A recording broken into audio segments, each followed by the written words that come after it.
기독교 윤리의 세계적인 권위자 리차드 니버는 사람의 유형을 세 가지로 나누어서 말했습니다. 첫째는 목적 지향적인 사람입니다. 자신의 목적을 위해서는 수단과 방법을 가리지 않는 사람을 말합니다. 내가 살기 위해서는 남을 죽일 수도 있고, 내가 잘 살기 위해서는 남은 가난하게 살아도 상관하지 않습니다. 이것을 비유로 말하면 선한 사마리아 사람의 비유에 나오는 강도와 같은 사람이라고 할 수 있습니다. 다른 사람을 해치고 가진 것을 빼앗고 죽든지 살든지 상관하지 않습니다. 두 번째는 공동체의 규범에 절대적으로 예속된 사람입니다. 다시 말씀드리면 법을 잘 지키는 사람이에요. 법을 잘 지키면서 자신은 법을 잘 지켰으니까 옳다고 생각을 합니다. 다른 사람은 상관없이 나만 옳으면 정당하다고 생각을 합니다.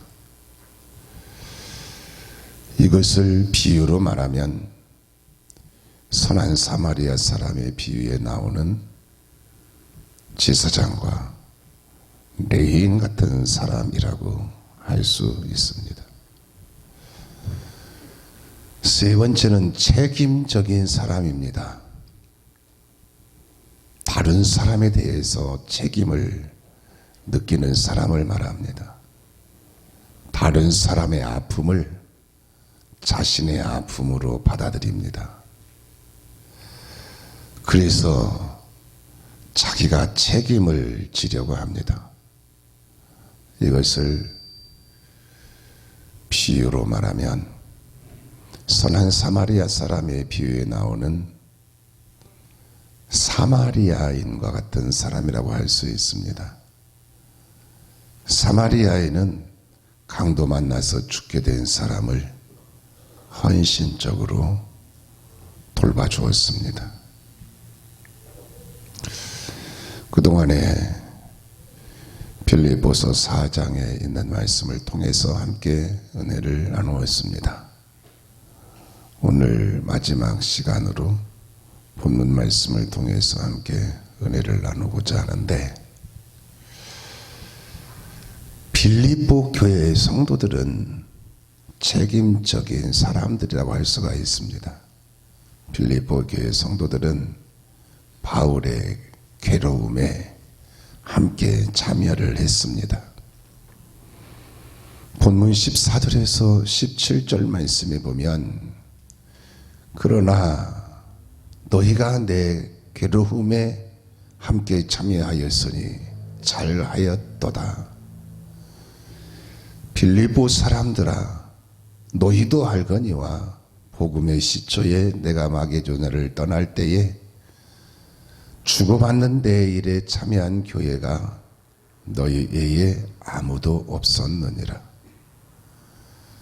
데살로니가에 있을 때에도 너희가 한 번뿐 아니라 두 번이나 나의 쓸 것을 보내었도다. 내가 선물을 구함이 아니요 오직 너희에게 유익하도록 풍성한 열매를 구함이라 라고 했습니다. 이 말씀을 보면 빌립보 교회 성도들은 바울의 괴로움에 함께 참여를 했어요. 복음의 시초에 바울을 돕는 자는 빌립보 교회 성도들밖에 없었습니다.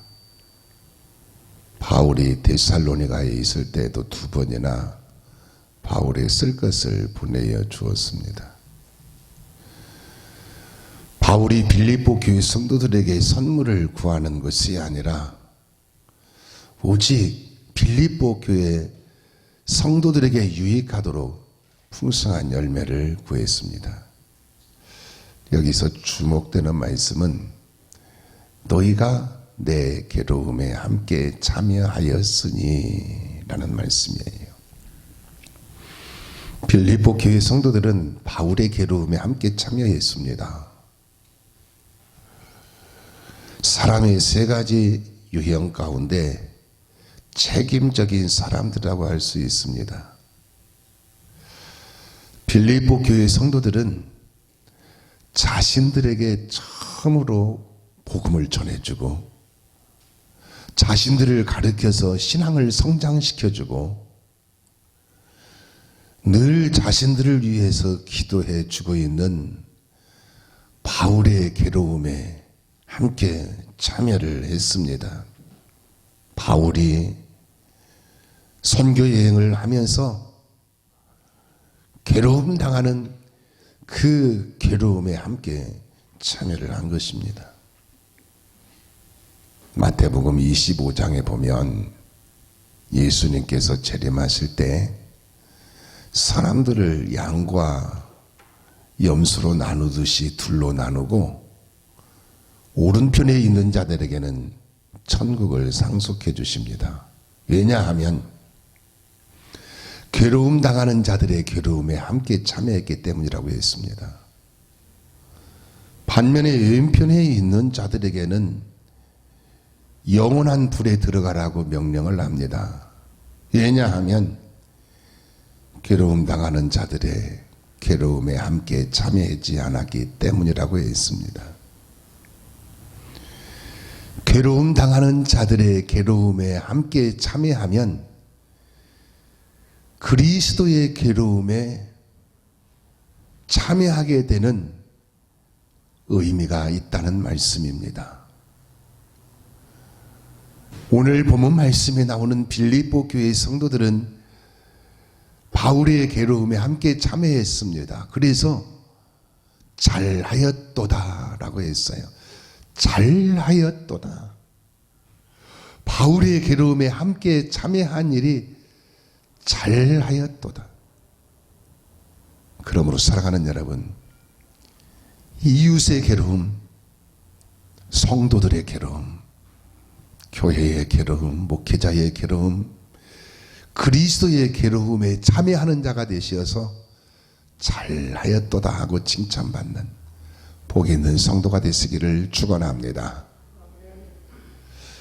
다음으로 본문 18절 상반절 말씀에 보면 내게는 모든 것이 있고 또 풍부한지라 에바브로디도 편에 너희가 준 것을 받음으로 나는 풍족하니 이는 받으실 만한 향기로운 제물이요 라고 했습니다. 여기서 주목되는 말씀은 향기로운 제물이요 라는 말씀이에요. 받으실 만한, 누가? 하나님이 받으실 만한 향기로운 제물이라 이 말씀이에요. 향기로운 제물이라는 말씀은 구약시대에 하나님께 제물을 드리는 일을 염두에 두고 하는 말씀입니다. 레위기 1장 9절 말씀에 보면 여호와께 향기로운 냄새니라 라고 했어요. 레위기 1장 13절 말씀에도 보면 여호와께 향기로운 냄새니라 라고 했습니다. 또 레위기 1장 17절 말씀에도 보면 여호와께 향기로운 냄새니라 라고 했습니다. 하나님께 소나 양이나 염소나 비둘기를 제물로 드리면 여호와께 향기로운 냄새가 된다 라는 말씀입니다. 하나님께 예물을 드리면 하나님께 향기로운 제물이 됩니다. 그래서 하나님 앞에서 아름다운 향기로 피어나게 됩니다. 하나님께 예물을 드리면 그것이 하나님 앞에 향기로운 제물이 되어서 보좌의 좌정에 계시는 하나님 앞에 아름다운 향기로 피어나게 되는 것입니다. 그렇다면 향기로운 제물이 되려면 어떻게 드려야 할까요? 먼저 믿음으로 드려야 합니다. 히브리서 11장 4절 말씀에 보면 믿음으로 아벨은 가인보다 더 나은 제사를 하나님께 드림으로 의롭다 하시는 증거를 얻었으니 하나님이 그 예물에 대하여 증언하심이라. 그가 죽었으나 그 믿음으로써 지금도 말하느니라 라고 했습니다. 아벨은 믿음으로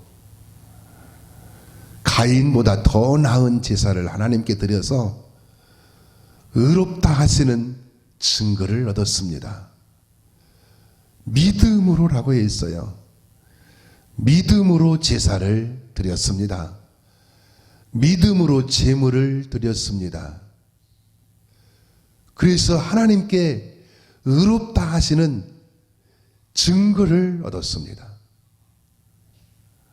다음으로 사랑으로 드려야 합니다. 하나님을 사랑하는 마음으로 드려야 된다 이 말씀이에요. 옛날에는 지식이 힘이라고 했습니다. 그래서 사람들이 많이 배우려고 하고 또 자식들도 많이 가르치려고 하고 그랬습니다. 물론 지금도 지식이 엄청난 힘이 있지요. 그런데 요즘은 돈이 힘이라고 말합니다. 돈이 있으면 힘이 있다는 거예요. 그래서 사람들이 돈을 사랑합니다. 돈을 얼마나 사랑하는 거 아니? 목숨처럼 돈을 사랑합니다. 하나님께 제물을 드리는 것은 제물보다 하나님을 더 사랑한다는 의미입니다. 제물보다 하나님을 더 사랑한다는 믿음의 고백이기도 합니다. 그러므로 제물을 드릴 때는 하나님을 사랑하는 믿음의 고백 가운데 드려져야 하나님께 향기로운 제물이 됩니다. 또한 감사함으로 드려야 합니다. 나를 죄에서 구원하신 하나님의 은혜, 내 인생 여기까지 이끌어주신 하나님의 은혜, 나에게 물질을 주신 하나님의 은혜를 헤아리며 하나님께 드려야 향기로운 제물이 됩니다. 그리고 헌신함으로 드려야 합니다. 하나님은 우리를 죄에서 구원하시려고 독생자 예수 그리스도를 십자가에 희생 제물로 내어주셨습니다. 그러므로 오늘 우리는 하나님께 몸도 마음도 시간도 재능도 물질도 헌신의 제물로 드려야 하나님께 향기로운 제물이 됩니다.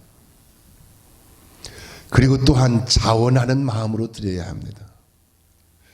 시편 54편 6절 말씀에 보면 낙헌제라는 용어가 나와요. 낙헌제, 즐거울 낙, 드릴 헌, 제사 제자를 써서 낙헌제라고 합니다. 즐거운 마음으로 제사를 드리는 것을 말합니다. 따라서 하나님께 제물을 드릴 때는 억지로나 인색함으로가 아니라 즐거운 마음으로 자원하여 드려야 하나님께 향기로운 제물이 됩니다. 창세기 4장에 나오는 가인과 아벨의 제사를 잘 아시지 않습니까? 하나님이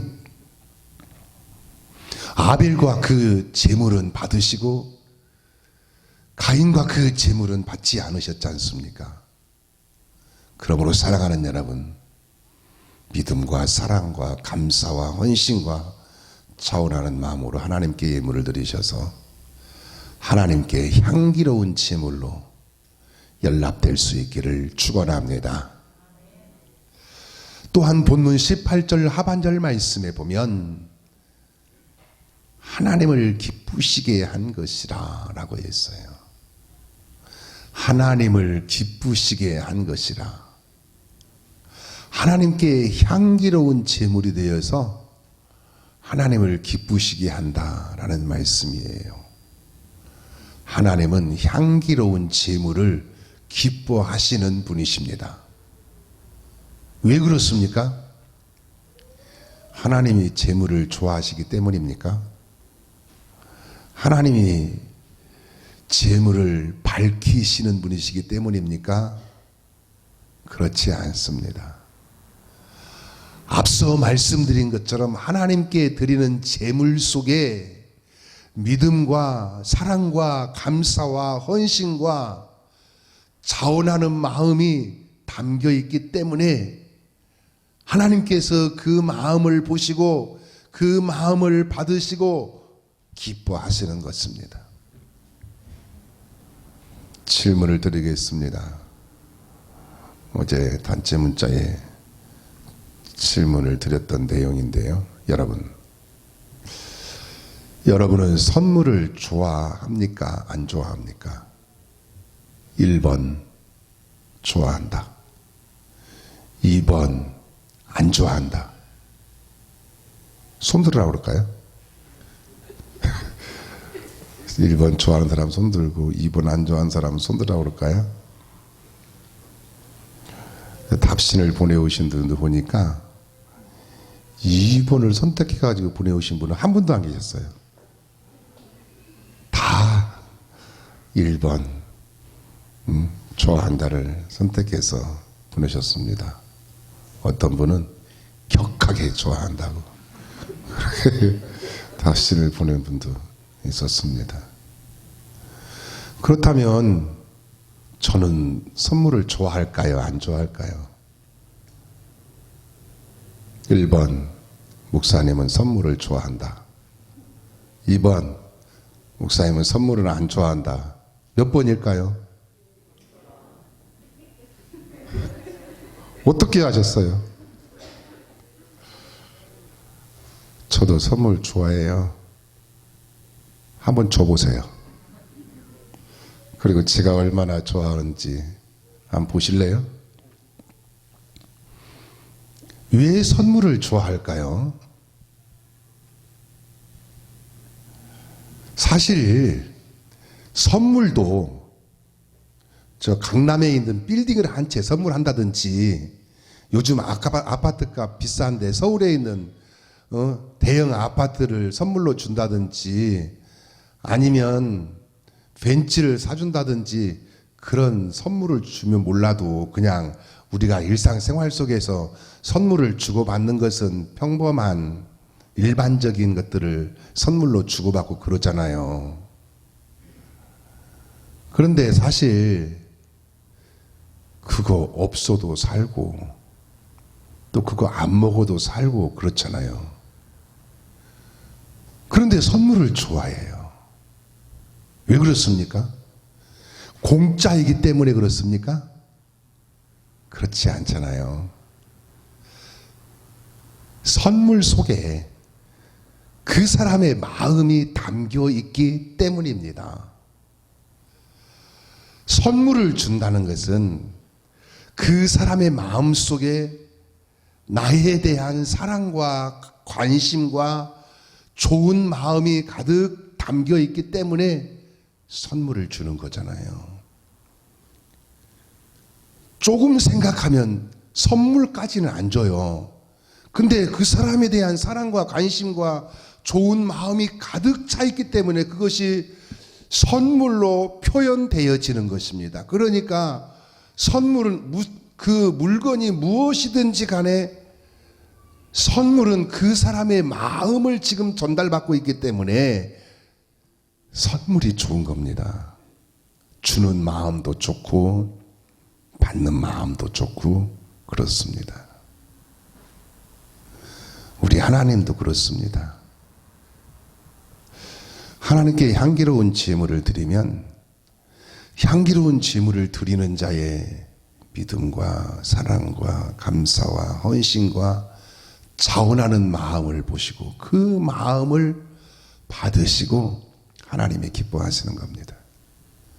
그러므로 사랑하는 여러분, 하나님께 향기로운 제물을 드림으로 하나님을 기쁘시게 하는 성도가 되시기를 축원합니다. 더 나아가서 본문 19절 말씀에 보면 나의 하나님이 그리스도 예수 안에서 영광 가운데 그 풍성한 대로 너희 모든 쓸 것을 채우시리라 라고 했습니다. 이 말씀을 보면 그 풍성한 대로라고 했어요. 하나님은 풍성하신 분이십니다. 하나님이 얼마나 풍성하신 분인가 하면 우주 만물을 창조하시고 소유하시고 지금도 주관하고 계시는 분이십니다. 그러니 하나님이 얼마나 풍성하신 하나님이십니까? 너희 모든 쓸 것을 채우시리라 라고 했습니다. 풍성하신 하나님은 우리의 모든 쓸 것을 풍성하게 채워주시는 분이십니다. 여기서 채우시리라 라는 말씀은 프레로세이라고 하는데 그냥 채우시는 정도가 아니라 꽉꽉 눌러서 넘치도록 채워주신다는 말씀입니다. 손이 크다는 말이 있잖아요. 뭘 해도 그냥 많이씩 주고 많이씩 준비하고 그런 사람을 가리켜서 손이 크다라고 말을 하잖아요. 하나님의 손이 얼마나 크신 분인가 하는 것을 알 수가 있습니다. 누가복음 6장 38절 말씀에 보면 주라 그리하면 너희에게 줄 것이니 곧 후히 되어 누르고 흔들어 넘치도록 하여 너희에게 안겨주리라 라고 했습니다. 하나님은 주는 자, 곧 사람에게 주고 하나님께 드리는 자에게 후히 되어 누르고 흔들어 넘치도록 하여 안겨주시는 분이십니다. 마태복음 6장 33절 말씀에 보면 그런즉 너희는 먼저 그의 나라와 그의 의를 구하라. 그리하면 이 모든 것을 너희에게 더하시리라 라고 했습니다. 먼저 그의 나라와 의를 구하면 물질로도 먼저 그의 나라와 의를 구하면 이 모든 것, 먹는 것, 마시는 것, 입는 것 더하여 주신다고 했습니다. 하나님께 드리는 향기로운 제물에 대한 대가는 하나님이 지불해 주십니다. 하나님이 그리스도 예수 안에서 그 풍성한 대로 지불해 주시는 분이십니다. 아브라함과 이삭과 야곱은 하나님의 축복을 여러 가지로 받았는데 그 중에 물질의 축복도 받아서 거부가 되었습니다. 아브라함도 거부가 되었고 이삭도 거부가 되었고 야곱도 거부가 되었습니다.